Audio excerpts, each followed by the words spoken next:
stuff without having to do editing the whole thing through. Yeah, Real it, life. You it know, just with was the upload that killed me, and I just don't want to yeah, upload anymore. yeah. Yeah, but I liked Okay. it otherwise. But it used to edit locally and then eventually go upload it, so I could get everything done and then it would upload itself. But in the world of AI, we can't have it local. Yeah. There I I'm am. gonna, yeah, we're Should gonna move check. my chair over. I'm gonna check something real quick. All right. I'm gonna get Check, into check, the 1, 2. Check, check, 1, 2. Test, test, test, test. move this a little closer. And your name is smaller than all our names on the screen. Teeny name. I'll make it bigger. Oh, yeah. It's pulling the ones that No, your names are being pulled from Zoom. yeah.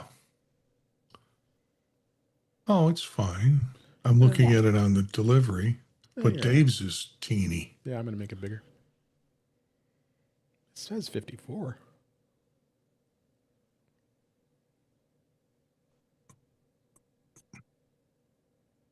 God, I feel like my head fills the whole frame. I'm looking at it on YouTube. Hi, YouTube. Hi, Wither Bucket. Hi, Weather Bucket.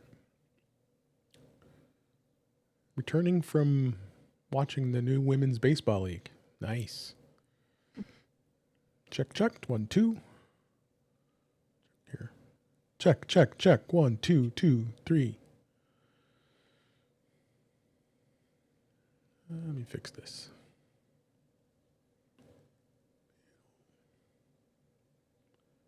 Edit. Why is this so small?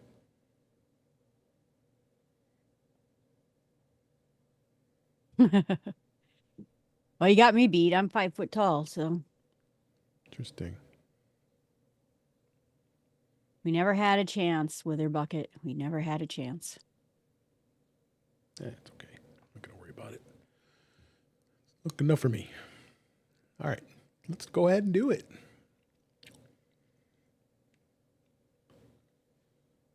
There we go. Get some notes here. Notes. There we go. In 5, 4, 3, 2. Welcome to episode 436 of In Touch with iOS, the podcast that keeps you connected to the ever-changing Apple ecosystem. I am your host, Dave Ginsburg. Each week, we break down the latest news, updates, tips, and hidden features across iPhone, iPad, Apple Watch, Mac, Vision Pro, and Apple TV, all with insights from friends, experts, and the Apple community. Because we read the release notes so you don't have to. So glad to be back here this week. We have a great panel, and there's plenty to talk about with Apple, as there always is. But I think there are a lot of people over at the Black Hat conference as we record this week, because they're doing their hacking and cracking and cyber all there out in Las Vegas. And then, of course, I think the Star Trek convention's coming up, because I believe Ken Ray and probably Chuck Joyner is there as well. So we got like some exciting things going on in Vegas, but we got some exciting things going on here too. We got two great people here this week, starting with Jill McKinley. How you doing, Jill? Oh, I'm doing great. It was a good week. I'm glad it's over. Oh, you're off Friday, huh? Well, no, I guess it's almost over. I was going to say. Oh, glad you're here. And also glad he's here is Marty Gencius. How you doing, Marty? I'm glad Jill had a good day, a good week.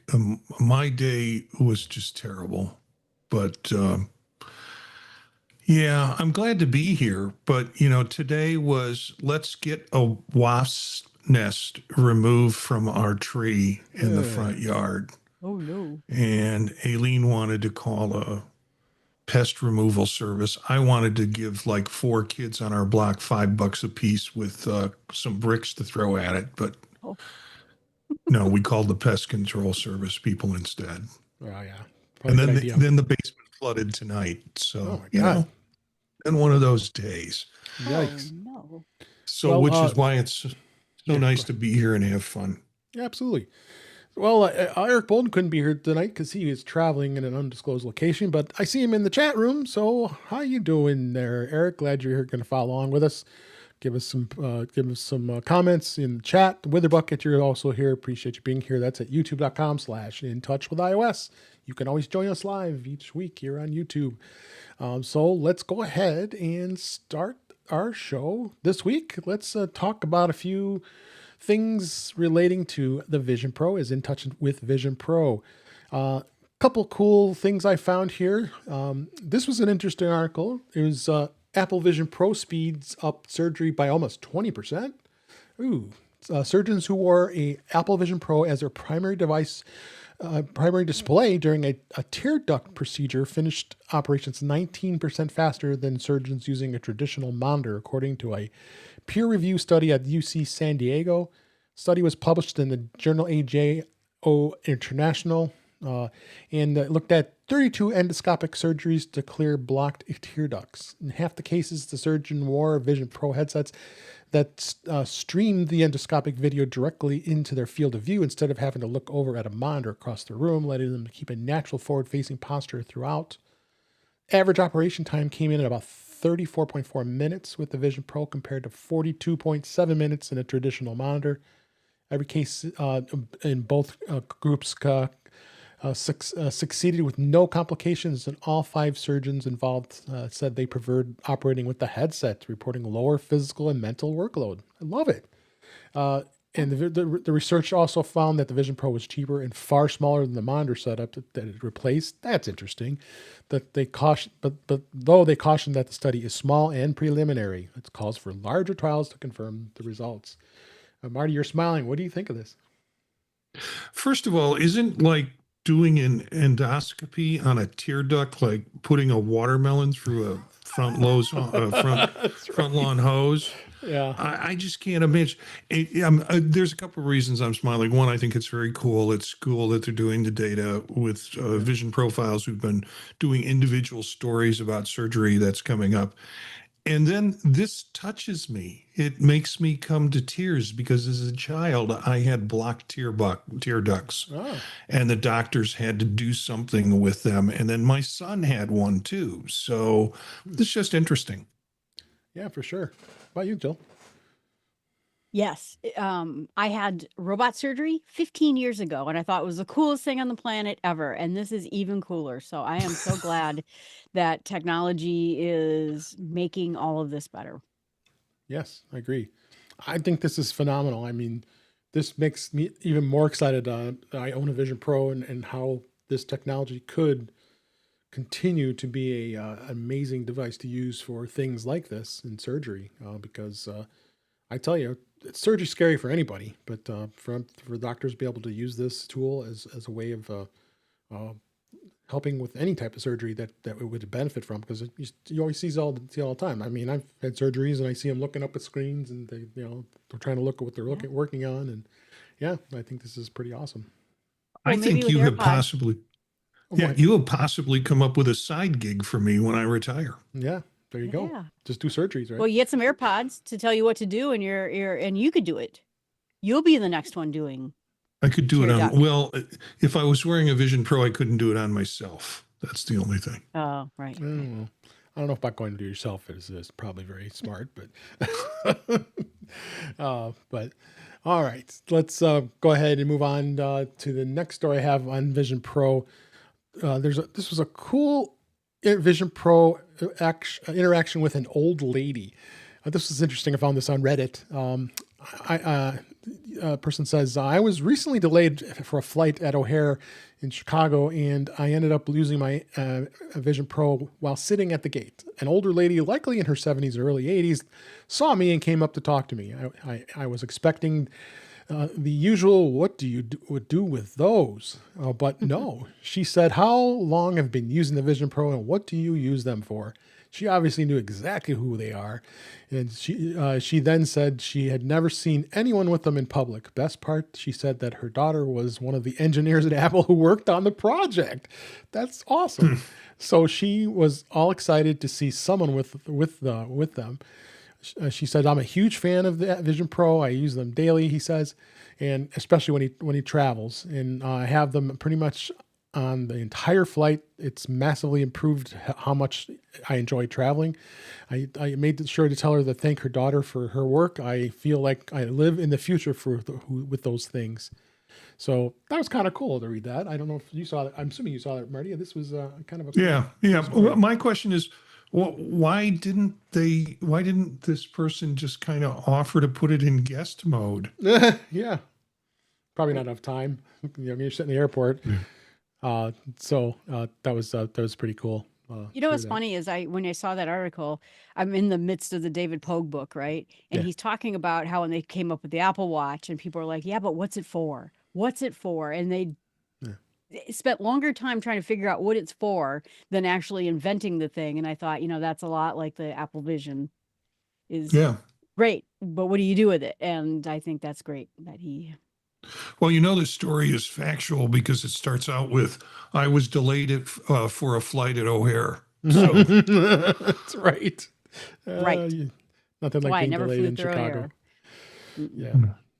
Nothing like being delayed in Chicago, right? Yeah, you get to go to Garrett's. Yeah, have some Garrett's popcorn or nuts on Clark's, the other one. So nuts on Clark. Yep. All right, let's go ahead and we'll move on to beta. Well, iOS and macOS and all the OSs are still in 27.0 beta 4. It continues. It's been 17 days, a little over 2 weeks since its last release. But we're going to hit on some of the things that caught my eye that's been talked about. One thing I'll mention is Apple did release a beta firmware for the AirPods, adding more iOS 27 features. This is a fourth version of that beta firmware that's being tested on the AirPods 2, AirPods Pro 2 and 3, the AirPods 4, and the AirPods Max 2. It's for developers, and it's adding a new AirPods interface, a slider for adaptive mode, support for a custom EQ. So the firmware adds support for those features. AirPods are also compatible with the new Shirley AI.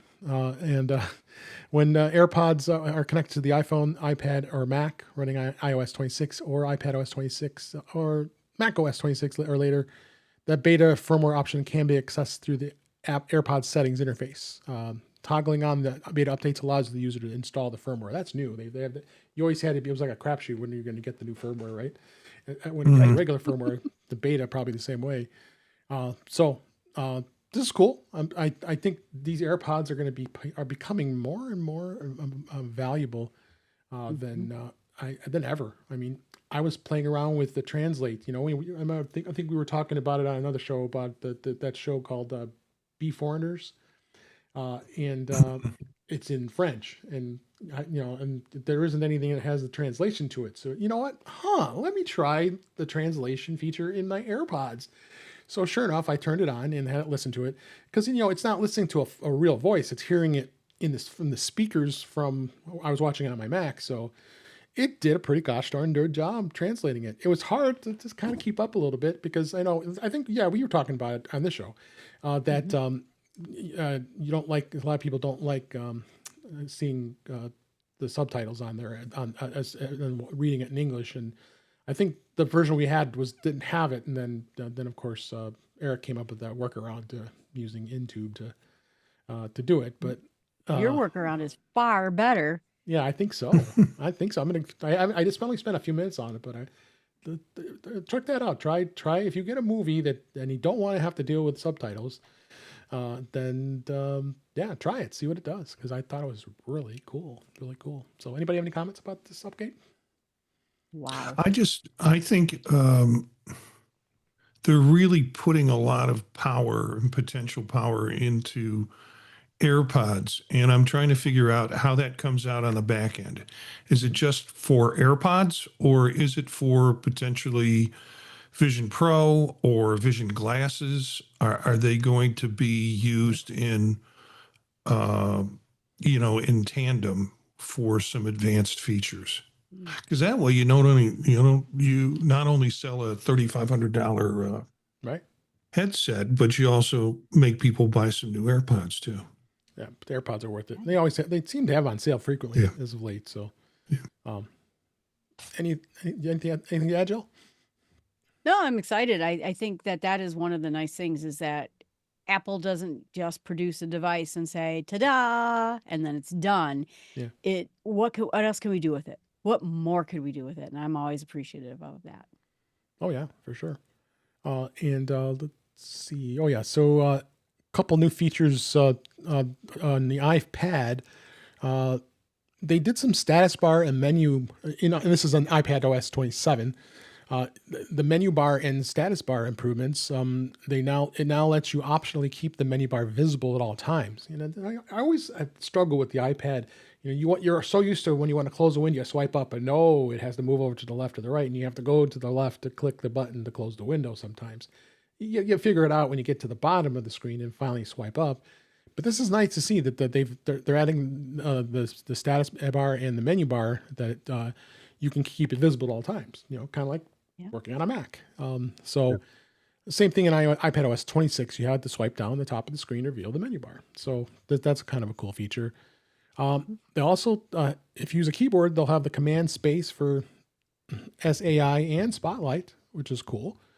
So those of you who use a keyboard, that is very handy. So two cool features that we're looking forward to in iPad OS 27.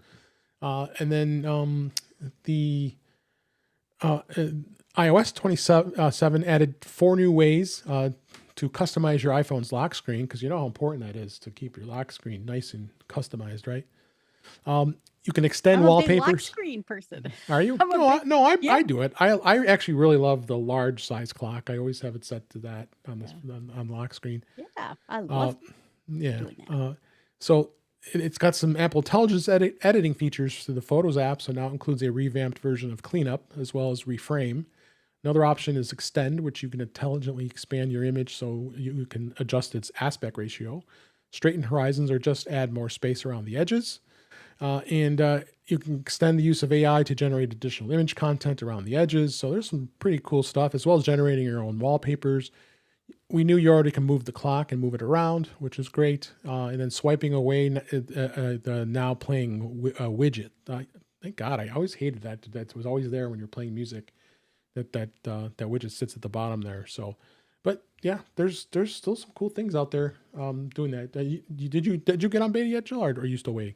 Yeah, no, the only thing not on beta is this computer, but everything else in the house is beta. So yeah, I did, and I've been playing around with it. And I don't want to say it like this, but when I had the Windows Phone 1 way back in I don't know, whatever year that was, I could customize everything about that phone. 2007. And so it was nice. I could make everything customized, and it seems like now I can almost do that with Apple, which I like. I like customizing.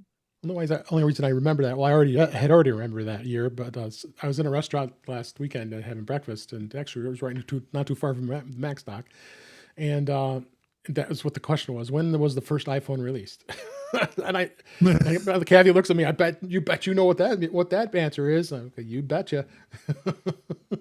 So anyway, a couple other things. We're gonna hit on here. Some of the new features in Messages is very cool. The convenient new suggestion feature, and creating new reminders and notes that you can find photos too from within there, and a number of other things. So we're really going to be looking, and we're not too far away from this release. So we're expected probably next month as we're recording here. So there's some pretty exciting things to look forward to here in the Messages here. And then also, this was new. Since I have a developer account, so I get all the emails of what's being released. The Hello Developer newsletter was sent out, and they did a deeper dive video, which is available to anybody. You can go on YouTube. It's youtube.com/Apple Developer, I believe, and you can actually do a dive deeper into all the biggest updates that were talked about at WWDC 26, and if you're into it. So if you click the read now on there, it'll bring all the full information about it, as well as everything else that's going on in the developer world. If you're interested, I think it's interesting to see what the developers are looking at and what Apple is offering to help. So so that's out there. kind of related to beta. And let's go ahead and go to Mac. Mac has been super busy this week because they did release, this was today as we record, this just came out. They released a new update already. 26.6 just came out, last week, I think it was. And now Mac OS Tahoe 26.6.1 is an update just a little over a week, right, of that release. You definitely need to do this. This is super important. There's so many ridiculous, crazy security updates that this added. And in fact, they also updated Sequoia and Sonoma for those who are still rocking the two older previous OSs. So you want to take care of that. It's a pretty serious screen sharing vulnerability is what happened here. And it covers all three of the versions of the Mac OS, from the current one to the last two. Golden Gate is not affected to this. So it does says an attacker on the network may be able to authenticate to screen sharing without valid credentials. So you know how you turn screen sharing on your Mac in the settings. So that's kind of scary because that is a security set there, and if you can actually pass that, they don't have any indication this bug had been exploited in the wild, but they do suggest that the attacker could bypass the screen sharing's authentication checks and remotely access a vulnerable Mac. So I haven't seen this bad of a security update as of late. What do you guys think? I'm kind of curious as to if some of this gets discovered while they're working on 27. And they go, ooh, we found this on 27. Let's go back and look at 26. And sure enough, they start to patch more things up on 26 based on things they're discovering as they're working on 27 or generating 27.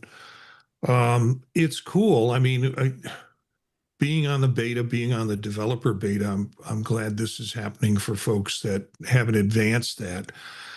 There may be also folks that don't pay enough attention to updating their computers. So, we hear a security fix and we either go, okay, right on it, or we go, nope, I'm past that. I'm running another operating system. But I don't know if it gets to the general public as much, and the importance of it. Yep. So, how about you, Joe? Yeah, I agree. And I don't know any of this, but I was sitting there thinking that now they're using AI to start discovering exploitations and fix them. And so part of me, but I think you're right, Marty. I think your idea is probably more plausible because I worked for a software company and there were times we found bugs in the new release and said, uh-oh, let's go back and look. And we found it there too. So I think you're right, but this is a serious one and I'm glad they got on top of it. So yeah, no, I am too. And like I said, if you're still on an older Mac or chose not to update to Tahoe, make sure you upgrade as well to the Sequoia and Sonoma, both of the last two versions of macOS. It's great to see that Apple is still continuing to keep security updates for the older OSs. That's as far back as they go. So, which is fine. So yeah, make sure you update. Important. So let's talk about MacBook Air. Apparently, MacBook Air is experiencing some major shortages despite the $200 price increase. In June, that's when that price increase occurred, and it's currently experiencing a quote unquote major shortage. Of course, to our friend Mark Gurman at Bloomberg, retail stores sources are saying they are struggling to keep the laptop in stock, and the shipments of the new units are more constrained than they can ever recall. And I would agree with that. In the U.S., the MacBook Air is facing a 2 to 6 week delivery estimate on the Apple's online store, with configurations with higher amounts of RAMs delayed the longest. No surprise there. It's due to the ongoing memory chip shortage. Aren't we just always know? We love to hear about that, and it just continues to. From companies are building out their data centers with the AI servers and sucking up all the memory. So. Beware. I'm glad I have my MacBook Air when I bought it because I'll say, haha, I have one. Anybody have any comments on this? Yeah, I heard some stuff today that it's not all about the chip shortage. it's other components that are also impacted. So it's easy to kind of look at the chip shortage and kind of say that's the focus, but it could very well be another part that they can't get because of tariffs and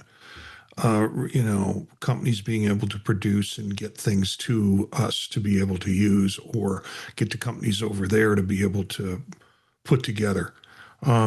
Obviously, RAM and chip shortages is driving up the cost of a lot of things, but the delays might not just be that. Yeah, that's very possible. Very possible. But let's blame the RAM shorters. That's the best Yeah. place to blame, right? Anything you want to add, Jill? I was just curious, and I'm kind of thinking it feels like Apple is so easy to move to right now, and it is getting more and more like integrated. Just like the whole thing where, oh, if you get texted about a reminder, it'll create a reminder for you. Everything is just working together. And I thought, gosh, I wonder how many people are switching in these days. I have no stats to it, but I hear a lot of it from a lot of people that I never would have expected that they're switching to Mac. So Yeah, I think anecdotally, all we hear are stories about how happy people are switching to Mac. Similarly, you never hear stories anecdotally how happy people are switching from Mac to PC or to Windows. So you've got to, whether there are a lot of people switching, I think there is some evidence of that with the Neo that drove a lot of new users into it. And if you follow any of the Reddit stuff with Neo, that's all people talk about. I just got it. It's my first non-Windows computer and things like that. So we're seeing people drawn into the ecosystem, but many of them had already been by having an iPhone, but working a Windows computer. So yeah. Well, I think that's it's the other part of the sales, the shortage, right? How many can you make versus how many do you sell? And if the selling is going up, that was my thought is maybe more people are doing it. I don't know. yeah. It almost makes it sound like they increase the price in order to maintain the so there wouldn't be shortages, but people are willing to pay the additional price despite that. Yeah, that's how Disney prices. Yeah. Yeah, well, Disney. Just keep raising the price until the number of people you want aren't there. Oh, I dropped out of that a long time ago. Yeah. I'm still getting a discount at Disney. Don't tell anybody. Yep. No, I would agree with that. All right. So let's go into some of the other stories here that we have for Mac. Preparing for next year's Rosetta 2 demise. This was in 6 colors. This reckoning is coming. Apple has done it before, and they're doing it again. After macOS 27 Golden Gate, you will no longer be able to run legacy Intel apps on using Rosetta 2. After the 26.4 update in March, when running any affected app, you would be getting a notification banner when you launched affected software, letting you know that support is ending. They continued on. This is nothing new. A lot of applications had to go, and even says in here, sunsets can be beautiful. I don't know about that, but there is a helpful tool in Golden Gate in the system settings, general and about and click details. And next to Intel-based apps, there's a dialog box that appears that lists everything installed that requires Rosetta. It's a nice touch. As he said, Apple shows your apps launched in the last year. You have like Super Duper's listed and text expander. That's an old text expander. It looks like that icon. And then Postbox and, of course, Epson's configuration utilities, because, Epson always updates their software timely. Yeah, sure. I was like, that's not my experience. Yeah. So just people be aware if you are running anything that's Intel based, it's going to warn you. And that's just the way technology changes. I mean, it's due. Apple has abandoned Intel since 2020, I think it was. This is when we've been off Intel now. Yeah. When the first M1 came out. So, they were slowly fading away from it as it was. I think the last model, I think there might have been a 2020 model of Intel, but it's I say RIP because the first version of Rosetta got updated to Rosetta 2, and then here we are today. You guys have any Intel apps you're still running? I think I cleaned off the last one. I had one and I went and just fixed it by getting rid of it and finding something else. Kindly say, I don't know and I don't care. Okay, you'll find out. Because if to me, it's not on the user as much as it's on the developer. And if the developer has decided not to get out of Intel app emulation, then that's on the developer. It's on the user. What I've also found is some of this stuff that is pop-up warnings saying, oh, you better watch Text Expander because I'm a big Text Expander user. And that's not the case. They're not Intel based anymore. However, Right. the Rosetta warnings will come up, not so much now, but a lot. I'd say a couple of months ago, every time I was running something and it would freak me out. And then I'd go and I'd look at it and it's like, no, this is a false positive. So, Yeah. Looks like Steam, which is the gaming app that I get all my games through, might be still on Rosetta. So I'll have to look into that. Sure, they're going to have to update it at some point. Yeah, there's too many Mac people too. Yeah. So let's go ahead into other topics this week. We've been reporting this for the last couple weeks that Apple's iCloud private relay is leaking users' real IP addresses. Apple's paid Safari protection feature, which is part of iCloud Plus, promises to keep your IP masked, but it doesn't always work, according to security researchers. And it turns out that iCloud private relay can expose your real IP addresses to websites that you use or pretend to use passkeys. As people know, the iCloud private relay is a service included with paid app iCloud Plus accounts. It's supposed to hide your IP and DNS information while you browse the web using Safari, but it is not a VPN that masks traffic from a device. Passkeys use the WebAuth standard, which stores a private key on your device, not the Safari browser, and then the request the system sends to the website that isn't protected by private relay and can leak your IP address. So, as we go here, it's just really saying that these attackers want to find someone's protected IP so they can set up a website and start hacking you. In fact, the developer is his name is Misk and Haji Bakri. They have a website. There's a link in the article to check your IP address to see if it's a leak checker, and it does say some possible leaks. Yeah, look, I just clicked that, and I'll put that link to this directly in the show notes, saying where I am, and it's got my IP address, and then it says possible IP leaks. But I'm not. I'm on my own trusted Wi-Fi network, so it's not. I think it's more of an issue when you're traveling, and you're like, if you're at a Starbucks, or if you're doing using public internet. I mean, first off, if you're really worried about it, you should be using a VPN. But this tool's supposed to be something that is going to protect you, because it also causes a lot of problems with iPhones, especially a lot of company networks, especially guest networks that you go on. That, hey, I can't get on the internet. Oh yeah, because it's rotating my MAC address because it doesn't want it wants to fix MAC addresses, not changing MAC addresses. So, but that's what you're supposed to do to keep things secure. So, go ahead. So, Dave, are they saying that essentially iCloud Plus is fallible in terms of this, and is supposed to hide your IP and DNS information, but there are ways people can get to it through a leak in iCloud Plus? Yeah. But if you use a VPN, that kind of scrambles it all up in a different way, and they don't have access. Right, because it's basically not the IP address you're technically on, because it's going through a VPN server instead. But it does. It is supposed to help with that, and that's the thing. Apple is still investigating the report that they told in the article here. They told 404 Media that it's looking into it. So who knows? Might have another fix. But it's been interesting the last few years here, seeing a lot more vulnerabilities on Macs than ever before.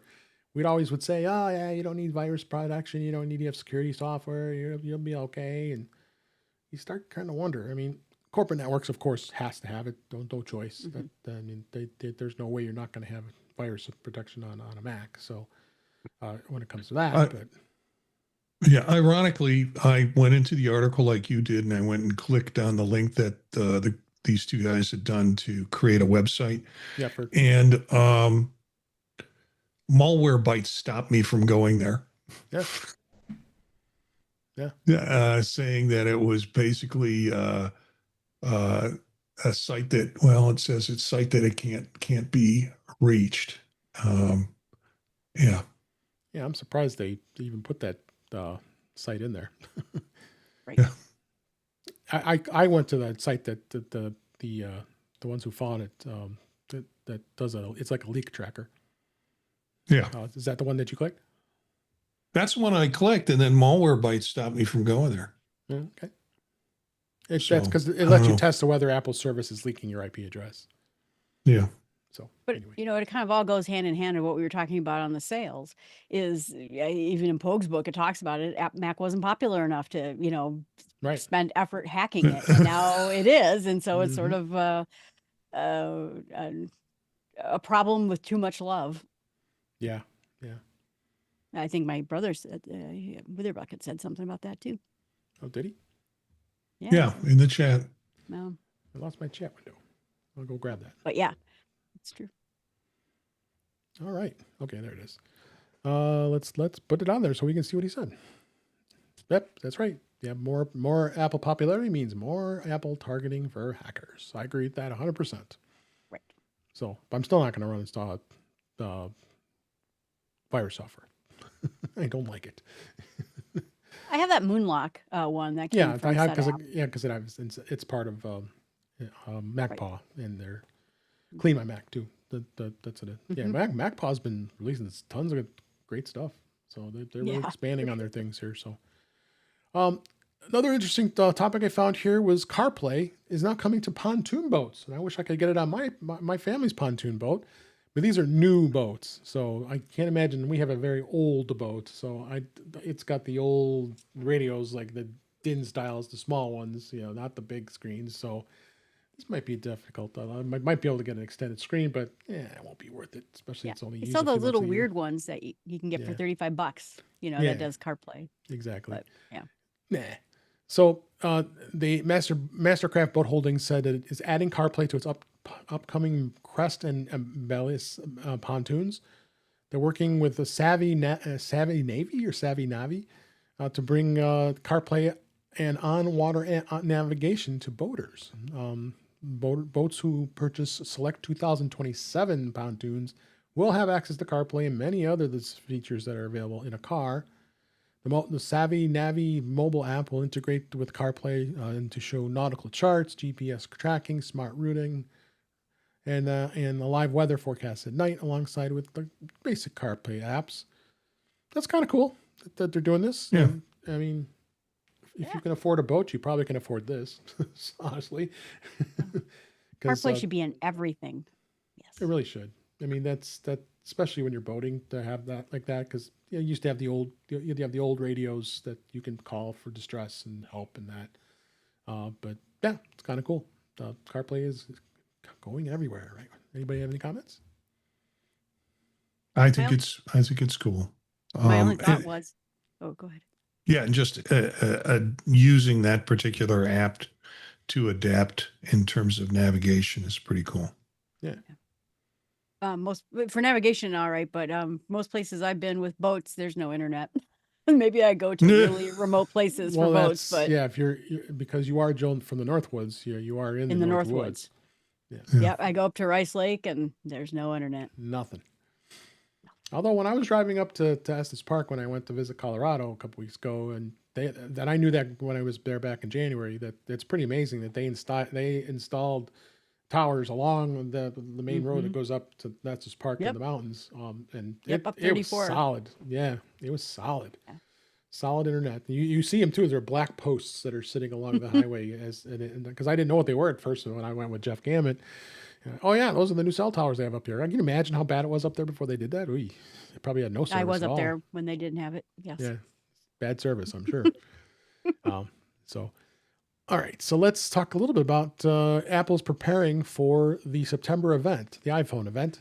This generally is what happens. This is kind of a rumor, but I wanted to talk about a little bit here. They are getting ready for the September iPhone event, which is expected to see the debut of the iPhone 18 Pro, the 18 Pro Max. And I know Marty's excited about this one, the all-new foldable iPhone.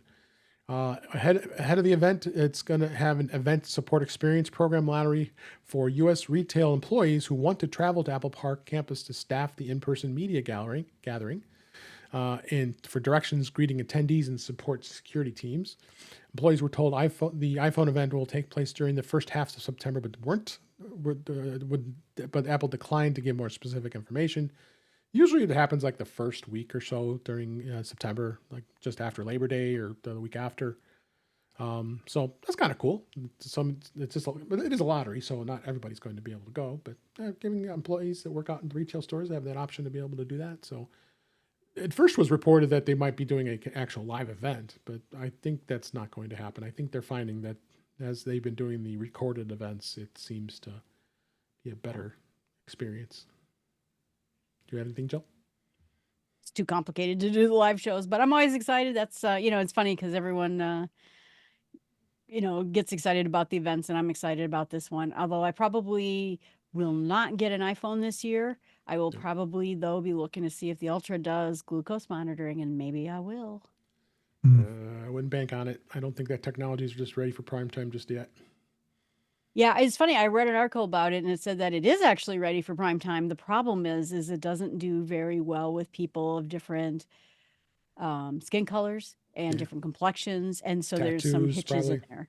Tattoos. So there's hitches in it, and anyway, but I heard it's pretty darn close to being ready, so I'm excited. Okay. But we'll see. I'd be a buyer for sure. I don't pricking this Dexcom in my arm every 15 days. So that would be very cool. I hope they do. I really do. Exciting. I'm excited. They said the September event. Can't wait. Anything else you want to add, Marty? I guess it comes so close to Labor Day that the question is, will it be that week or will it be the week after? And then I've also heard that they're not rolling out all 4 phones at once. No, they're not. No 18. Yeah, you're right. Yeah, and there maybe no foldable, so you might be able to get the Pro and the Pro Max. Which is that's my baby. I just like I like the Max. Yeah. So the foldable one might be it'll be announced, but it won't be purchasable until later on. Whereas usually you have that 10 days after you can get on and start buying the phones. I've heard that's not going to be the case with the foldable phone, and we know the Airs and the E's are also delayed or pushed off. The E's are in the spring, I think. Yeah, well, the 17E wasn't too far long ago that came out. So I mean, they released it this year, if I recall correctly. Yeah. It's still a pretty new model, and I'm sure they're okay with the 17E. Same thing with the 17, because the 17's been one of the best-selling iPhones Apple's pretty much ever had. From what they said. Yeah, I've mentioned this before. I don't know what I'm going to do if I'm just going to completely abandon the Pro Max brick because it's getting thicker and heavier and bigger and wider. I can't. Or I'm going to do that with the foldable. So who knows? Yep. Yeah, I'm all camera all the time, so it depends on what that foldable has for a camera. Yep. Yeah. All right, Apple, this was reported today. Apple raised trade-in values for the iPhone, the Mac, and more. This was reported that devices gained nearly 30% of estimated value compared to the last update in May. The iPhone 16 Pro Max now tops iPhone's estimates at up to $720 for a almost 2-year-old phone. And it increases all the way down to the lineup of some of Apple's oldest supported models.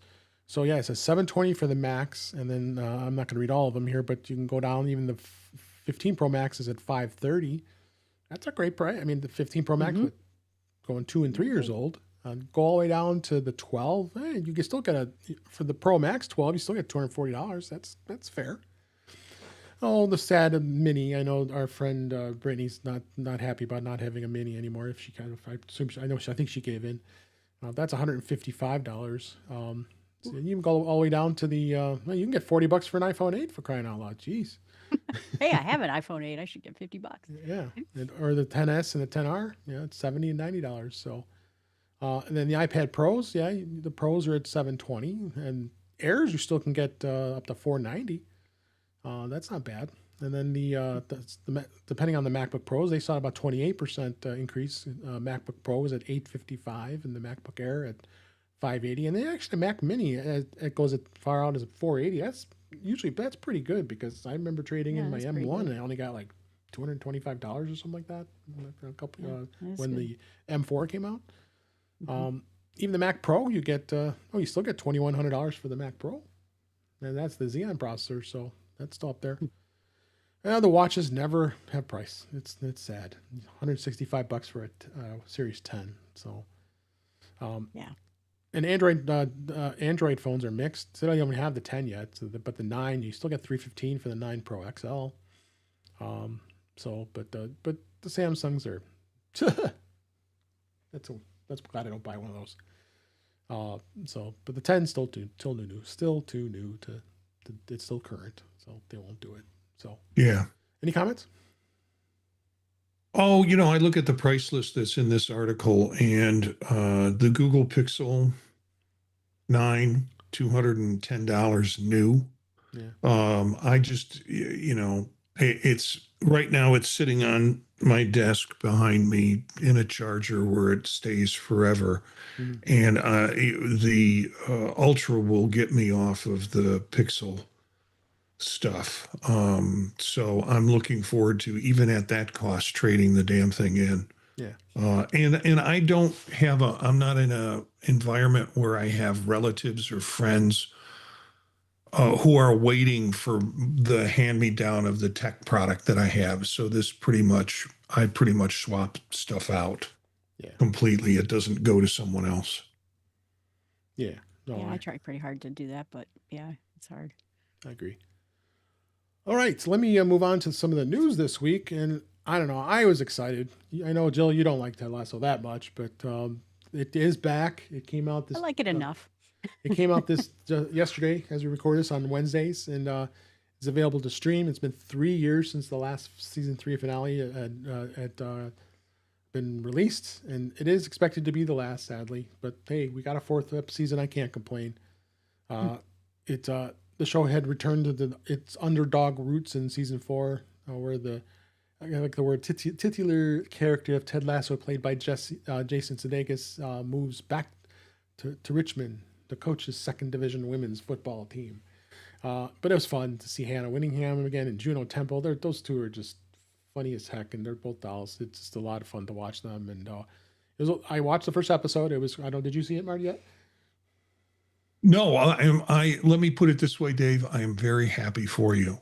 Okay. However, when I've seen some of the previews or some of the things, Juno Temple looks completely different in my eyes than she looked back in season 1. And that's just her. That's no comment or no criticism of her. It's just an observation of my part that her look has changed so much in my opinion, over the 4 seasons. Yeah, well, she's gotten older too. Yeah. But she looks overly skinny. Yeah, well, there's that.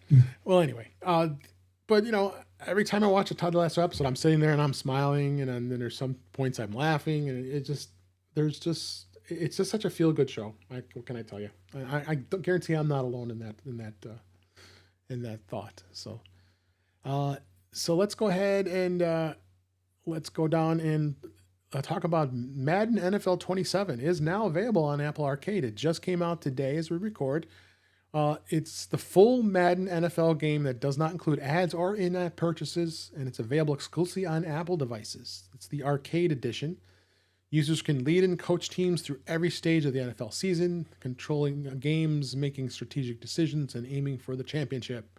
Apple says the game has controls designed for mobile devices and authentic football gameplay and guided tutorials, including franchise and quick play modes, with updates for current NFL teams and dynamic player ratings built into real performances.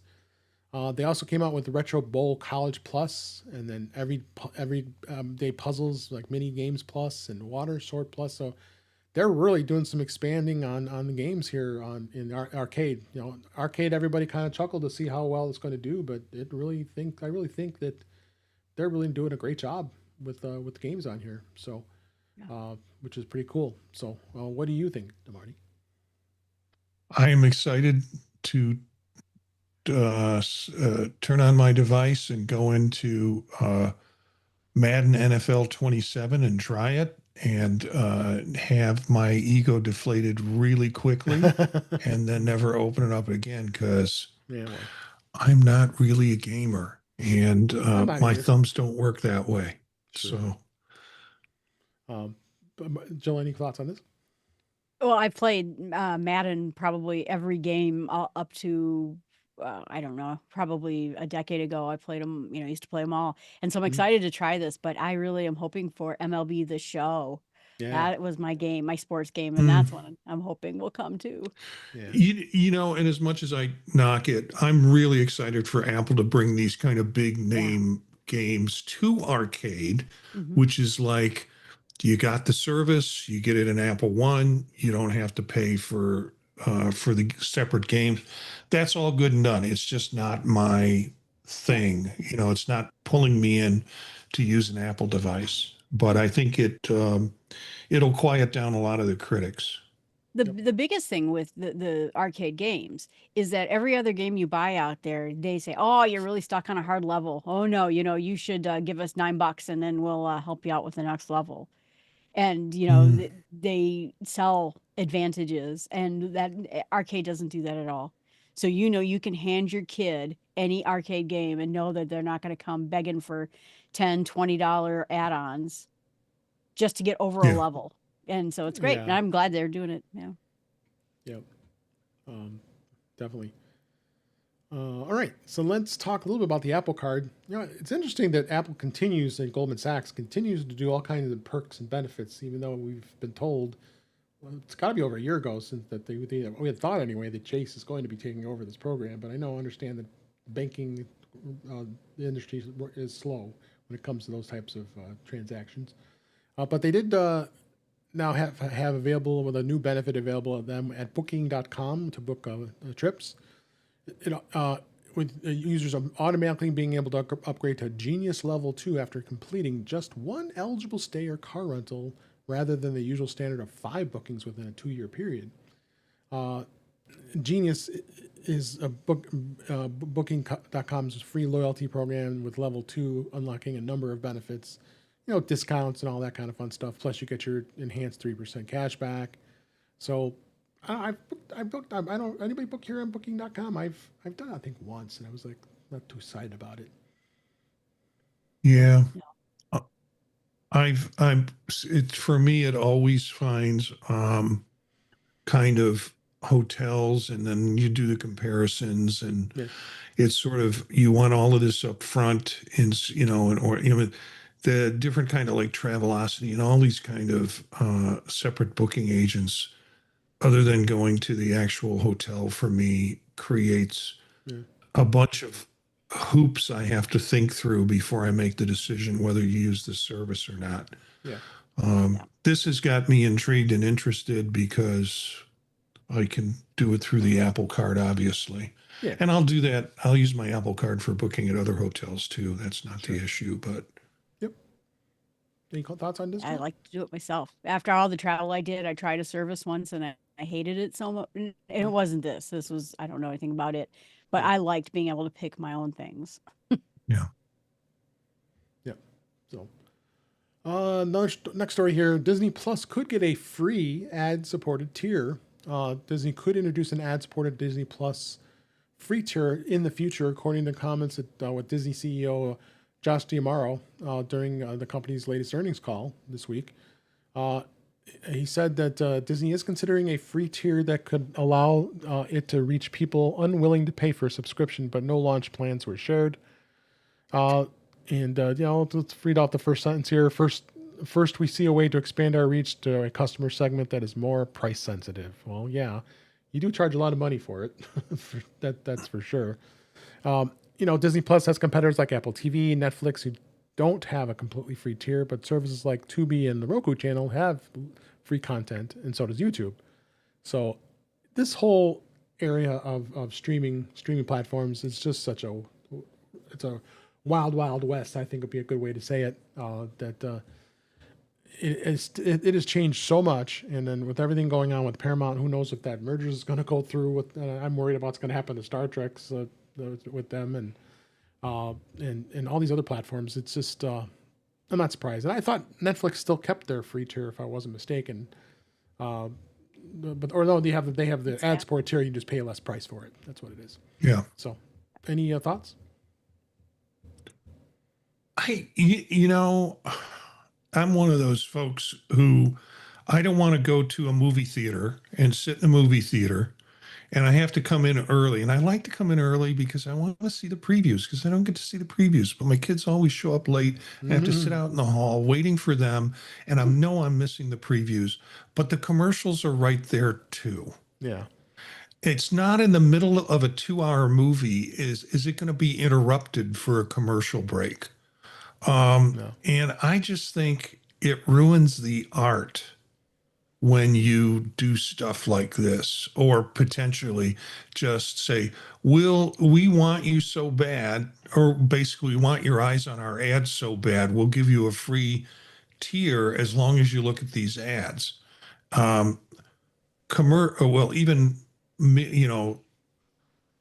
We watch a lot of news cycle stuff in here, like CNN and MS Now and things like that. And my wife is like, can we please just have the news for more than 5 minutes before you give us 8 minutes of commercials? Yeah. So this will not impact me one way or the other.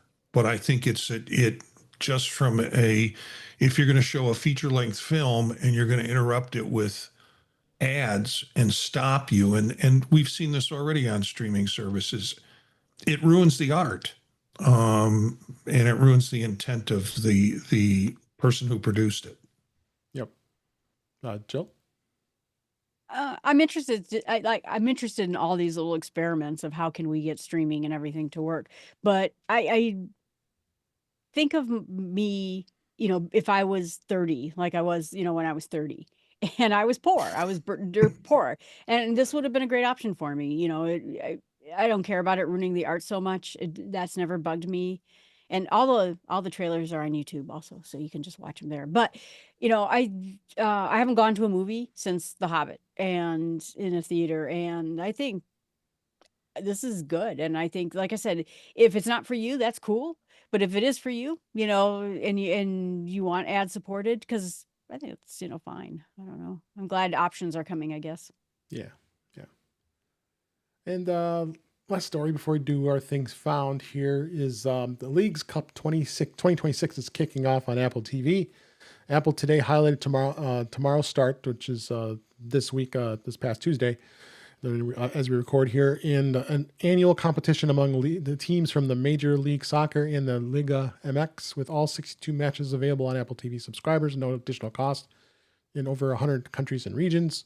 The tournament features 18 of the 20 MLS teams in the U.S. and 18 of the Liga MX teams, and with the top 3 finishing teams receiving spots in the 2027 CONCACAF Championships Cup, the League Cup Championship qualification for the FIFA Club World Cup and other international tournaments. So if you're into soccer, they'll have all kinds of coverage with this. And there's a lot of people out there who like football, or as we know it, soccer. And I think it'll be kind of cool. Anybody going to even take a peek at this? Oh, yeah. First of all, it's added value for Apple. It is. Because there was a time, and I was one of those folks who said, oh, what the hell, it's $80 for the whole season. I'll go ahead and sign up for soccer. Little, because I was hanging around a lot of international students and that's all they talked about. Little did I know that it was none of the league or games that they were interested in.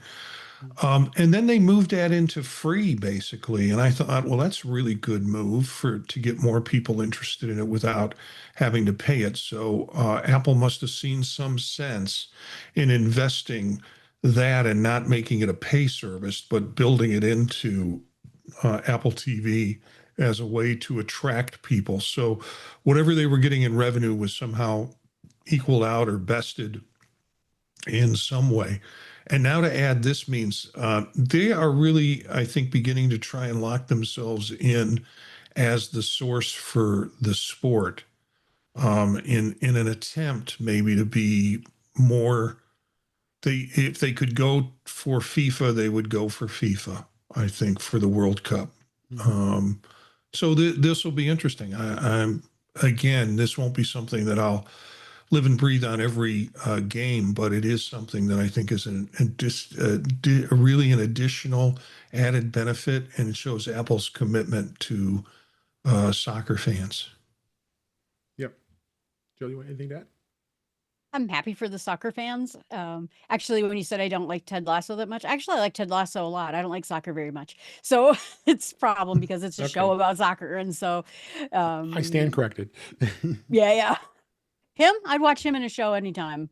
Yeah. But I'm glad. Like I said, I think this is another area where I'm excited to see how it pans out because there's a lot of sports fans who are trying to figure out how to watch their stuff, and I'm happy for them.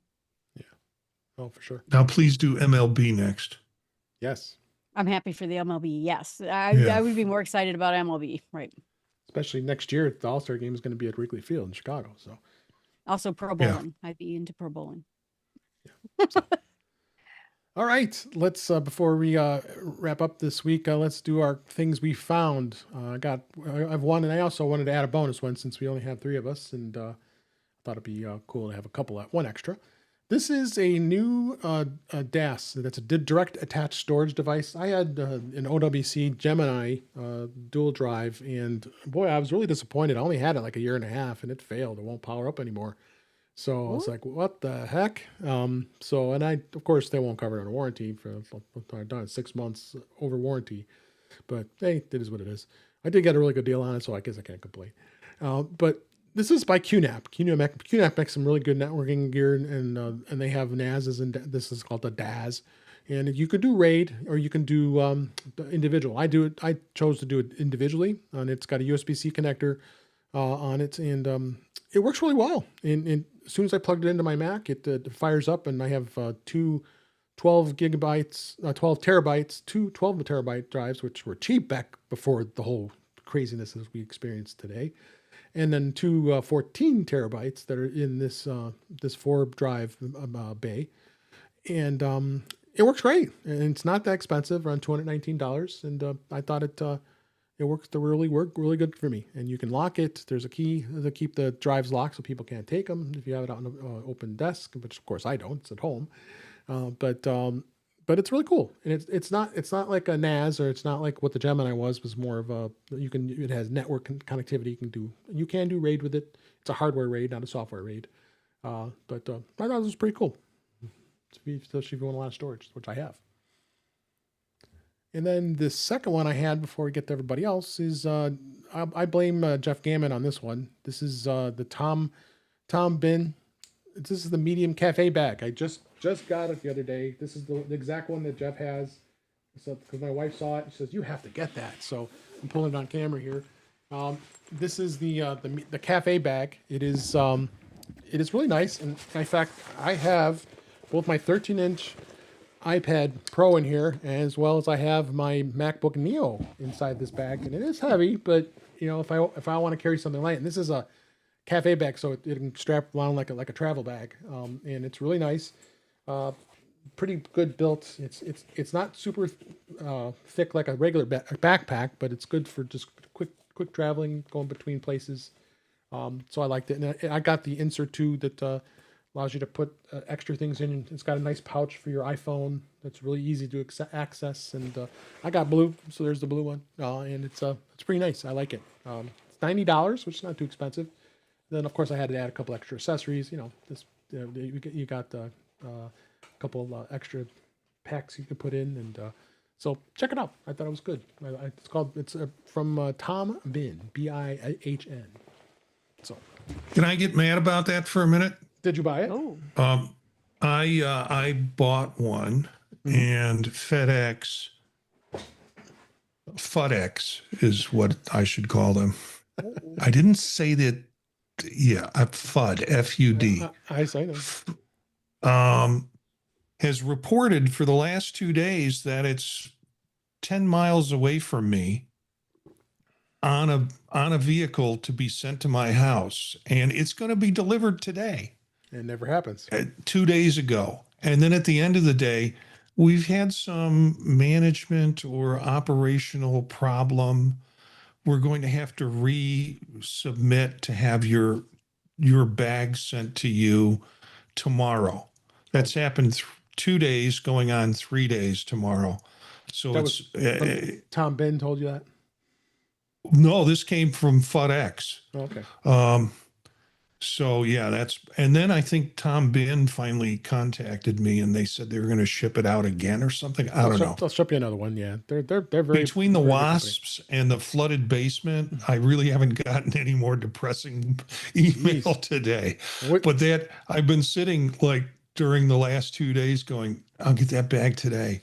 And what attracts me to the bag is it's got one clip I to know. open it up. Oh, I know. It's You awesome. know, and when I saw that, it's like, I don't want to have to do 2 or 3 things to get in and then to zip and all of that.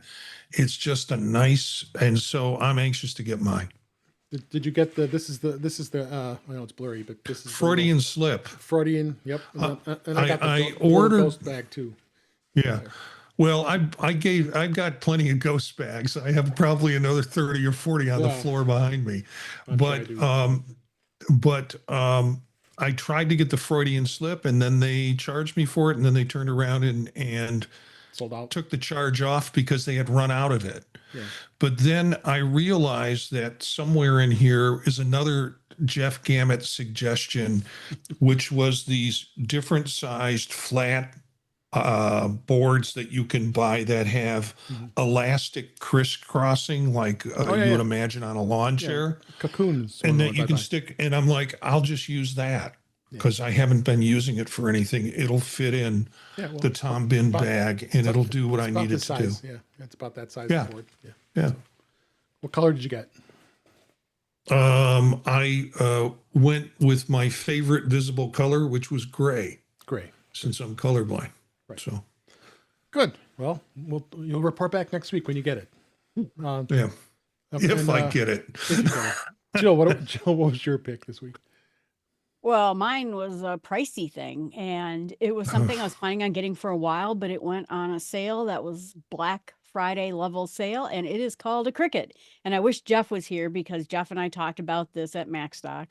Uh-huh. But with the Cricut, you can take something and turn it into a bookmark, a greeting card, a sticker. You can make your own stickers, waterproof stickers even. It'll even cut suede, fabric, leather. You can make all Nice. sorts of things with it. So it Cricut. is a crafter's dream. And I was jealous of all your swag at MacStock, and so I decided I'm going to start making my own Oh, stickers. there you go. It's isn't pronounced Cricut? I called it Cricut, and someone called it Cricket. Yeah. So I don't know, but it's going to be a hoot, I think, and I'm going to set up a Good. little station here so I can make things. Nice. Marty, what did you find? I have been in search. This whole break that I've been on, I've been redesigning my desktop and coming up with things like DocStar was an app that I talked about, maybe not on this show, on another show, but it creates all sorts of wonderful panels where you can put different apps in, you can put shortcuts in. And so I'm starting to use that for workflow. This one was one that, in searching for some of the new apps that have come out, and this one is Liquid Workspace. and it's really designed for writers. So I think about it, and it is set up for projects and for different types of writing projects. But you can set it up for podcasts, or you can set it up for whatever projects you have, because it has a custom, it opens up with some templates, and one of them is blank, and then you can start creating your own templates with it. But it's really cool because you can just drop whatever you need into that project as part of it to be able to access it. And it, again, liquid workspace, and it's free, but it has in-app purchases. And what the in-app purchases, I think, is $99 lifetime. And it allows you to do some other things with it that, for $10 for an app that's lifetime to support a person. It looks pretty cool. I've just started playing with it, and it has brain maps in it. You can do PDFs. It looks sort of like Scrivener on steroids. Sort of if Scrivener and Obsidian had a baby, or Scrivener and Obsidian and Notion had a baby. They were a trouble, for example, and they decided to have a child. Some of the parts of that is in here, and the developer, from following stuff on Reddit, is really willing to hear new ideas and support new ideas. So Great. I looked at that and I thought I had Scrivener, yeah, and it's getting long in the tooth. It's really powerful, but it is old. It's been on version 3 for a long time. And I thought, this looks cool because I am being talked into writing a book series. So this would be really useful. Nice. Yeah. All right. That'll be very cool. Great. I'm going to try and use it. There's another one that I found that I might share on another show at some time, that is like much more academic focused. So there are a bunch of academic AI apps for academic writers and for researchers, that does search and pull and things like that. And this particular app is set up to do that from that sort of point of view. This, I think, is more for writers and project people who want to collect projects in different tabs and such. Nice. All right, so let's go ahead and find out where everybody can find the both of you. Let's start with Marty. Thanks for being here. Where can people find you? You can, first of all, tomorrow morning, which would be Friday, August 14th. Friday, August 7th. I'll be on macOS Ken. He's going to talk we're going to talk about Vision Pro, because he got a hands-on experience at MacStock with Vision Pro, and so he invited me on to talk a little bit about the Mist with it. But generally, you can find my stuff on thepodtalk.net is the website. It includes shows like Vision Profiles on Monday night, and the Neo Notebook on Sunday night, Old Mac Gang on Wednesday, and a bunch of other projects and podcasts that I'm involved in, including shows like Dave Ginsburg's here on Thursdays and Chuck's on Tuesdays, Mac Voices, and then Tech Hangout, and some other ideas that the two of us have been talking about in some ways. So some more emerging work. But find it at thepodtalk.net, and you can find me at Gencius, Jencius, on the socials. Great. And Jill McKinley, thank you for being here as always. Appreciate it. And where can people find you? Well, you can find everything I do at jillfromthenorthwoods.com. I changed my email to northwoodsjill@fastmail.com because my host was just not forwarding my email, no matter how I tried to relay it. So, but you can find it on that website. You don't have to memorize it. But here's the shocking thing is on August 11th, 12th, and 13th, the Perseid shower is going to be like 1 out of a 50-year Perseid shower. And instead of seeing like 10 asteroids, firings per hour kind of thing, it could be up to 50. So it's going to be a good one. And so if you can get yourself out to a cornfield in the dark somewhere around August 12th, it's worth doing. Nice. Oh, cool. Yeah. You probably can't go too far for you to find a nice dark cornfield, right? Oh, I have a cornfield all set up, ready to Nice. go. With cameras, Yeah. I'm sure. Same thing here. Kent is surrounded by farmland, essentially. Yeah. So you want to look to the northeast. So a cornfield that's open towards the northeast. And you look for the Perseus constellation. You can use a lot of different phone apps to find it, but northeast. Nice. Cool. All right. Thank you so much for both of you being here this week. And that's a wrap for this week. Please send your comments, questions, suggestions to our email address, which is feedback@intouchwithios.com.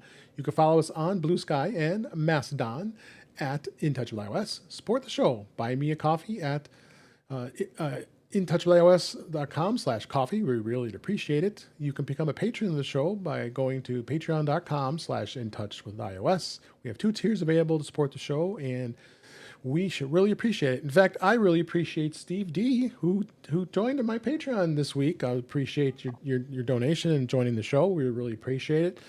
I also wanted to give out the shout out to Steve, I think Steve D, if I gotta remember his last name, sorry.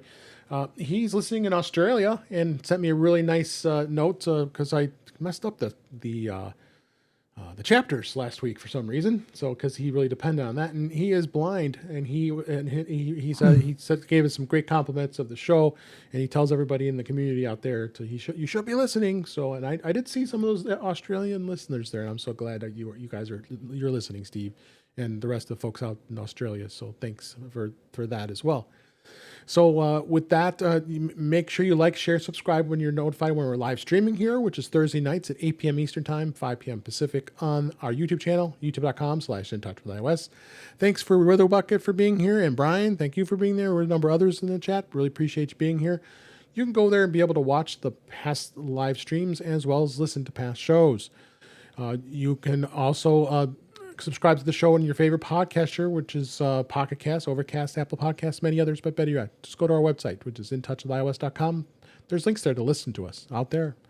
I am Dave Ginsburg, and you can find me at the following podcasts on Sunday nights, Neo Notebook, Monday nights on Vision Profiles with Marty and Eric, both those shows. Tuesday nights on Mac Voices Live with Chuck Joyner and our great crew. Thursdays here recording this show, and then Fridays on the Tech Hangout with Patrice and Jeff and Marty and Chuck. Most of the time, although I haven't been there in a while, it's been always bad scheduling, but we'll get back there. I appreciate that show as well. And on social media, I'm on Mastodon and Blue Sky. That my handle changed recently because of the server change on Mastodon. It's Dave Ginsburg at mastodon.social, and I'm also on Blue Sky at Dave Ginsburg. Thanks again for listening. Thanks for watching. Hope you enjoyed the show, and we'll be back next week. But until then, we'll talk again soon. Thank you. Thanks, everybody. I dropped in the... Go ahead. I just was telling, I dropped in our chat the link to the app that is the academic platform. Okay. Well, I'm going to say goodbye to the live stream. Bye, everybody.